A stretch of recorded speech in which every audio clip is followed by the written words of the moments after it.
Hello everyone, welcome to biology achievers. My name is Simi Singh. आज का जो हमारा वीडियो है उसमें हम C4 पाथवे जो है उसके बारे में पढ़ने वाले हैं। डिटेल में ऑलरेडी हम इस पाथवे को डिस्कस कर चुके हैं, लेकिन ये शॉर्ट वीडियो के बेसिस पर होगा। रिवीजन पर्पज से ये बहुत ही हेल्पफुल रहने वाला है। C4 पाथवे जो है उसको हम हैच एंड स्लैग पाथवे के नाम से भी जानते हैं। C4 पाथवे, C4 प्लांट्स जो हैं उसमें दो टाइप के सेल्स जो हैं वो इन्वॉल्व होते हैं। पहला सेल जो है उसको हम मीजोफिल सेल्स के नाम से जानते हैं, दूसरा सेल जो है उसको हम बंडल सीथ सेल्स के नाम से जानते हैं। और ये दोनों सेल्स जो हैं वो एक दूसरे के साथ कनेक्टेड होते हैं प्लाज्मोडेस्माटा के थ्रू। तो मीजोफिल सेल्स जो हैं इसमें कार्बन डाइऑक्साइड फिक्सेशन होता है। जो एटमॉस्फेयर में कार्बन डाइऑक्साइड प्रेजेंट है उसका फिक्सेशन होता है मीजोफिल सेल्स में।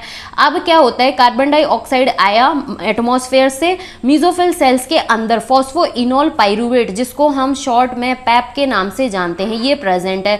तो phosphoenol pyruvate plus carbon dioxide ये दोनों मिलेंगे और एक कंपाउंड जो है 4 कार्बन कंपाउंड जो है वो बनाएंगे, जिसको हम ऑक्जेलो एसिटिक एसिड OAA के नाम से जानते हैं।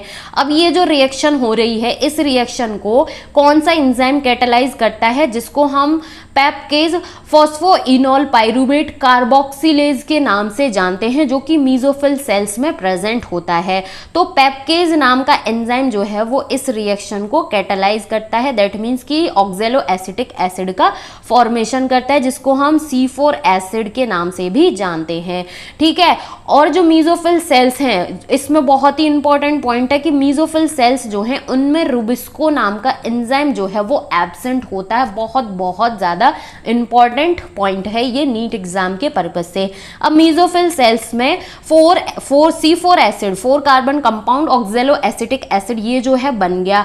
अब ये जो ऑक्जेलो एसिटिक एसिड है ये अदर C4 एसिड जैसे कि मैलिक एसिड, एस्पार्टिक एसिड इसमें कन्वर्ट होता है, इसमें ब्रेक डाउन हो जाता है, किसमें, मीजोफिल सेल्स के अंदर ही।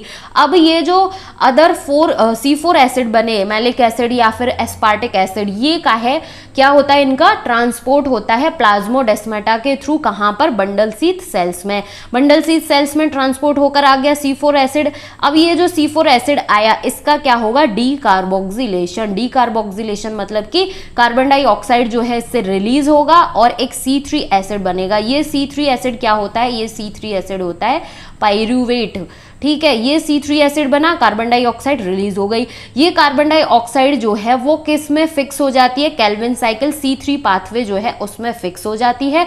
और बंडल सीथ सेल्स जो हैं उनमें रुबिस्को नाम का एंजाइम जो है वो प्रेजेंट होता है, बट पेप्केज नाम का एंजाइम जो है वो एब्सेंट होता है। सो ये पॉइंट जो है वो बहुत ज्यादा इंपॉर्टेंट है कि मीजोफिल सेल्स में रुबिस्को एब्सेंट होता है, पेप्केज प्रेजेंट होता है, लेकिन बंडल सीथ सेल्स जो है उसमें रुबिस्को प्रेजेंट होता है और पेप्केज जो है वो एब्सेंट होता है। तो डीकार्बोक्सिलेशन प्रोसेस के थ्रू कार्बन डाइऑक्साइड जो है उसका फिक्सेशन हो गया C3 पाथवे में और यहाँ पर शुगर का फॉर्मेशन हो जाएगा केल्विन साइकिल के थ्रू। तो केल्विन साइकिल जो है वो कॉमन पाथवे होता है C3 प्लांट्स और C4 प्लांट्स के लिए।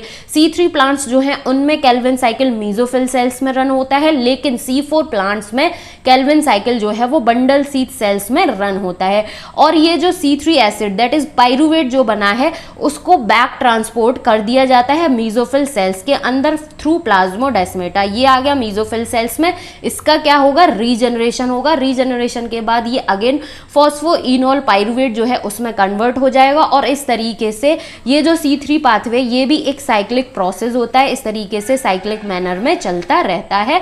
और इस तरीके से बंडल सीथ सेल्स जो हैं उनमें डीकार्बोक्सिलेशन से कार्बन डाइऑक्साइड जो रिलीज हुई है वो केल्विन साइकिल में जाकर फिक्स होती है और शुगर की सिंथेसिस होती रहती है। सो इस तरीके से C4 पाथवे जो है वो रन होता है। 3-4 चीजें इंपॉर्टेंट थी कि mesophyll cells, bundle sheath cells जो है इन्वॉल्व होती हैं। मीजोफिल सेल्स में कौन सा एंजाइम प्रेजेंट है, एब्सेंट है। बंडल सीथ सेल्स में कौन सा एंजाइम प्रेजेंट है, कौन सा एब्सेंट है। प्राइमरी प्रोडक्ट क्या बन रहा है कार्बन डाइऑक्साइड फिक्सेशन का, ये चीज इंपॉर्टेंट हो जाती है।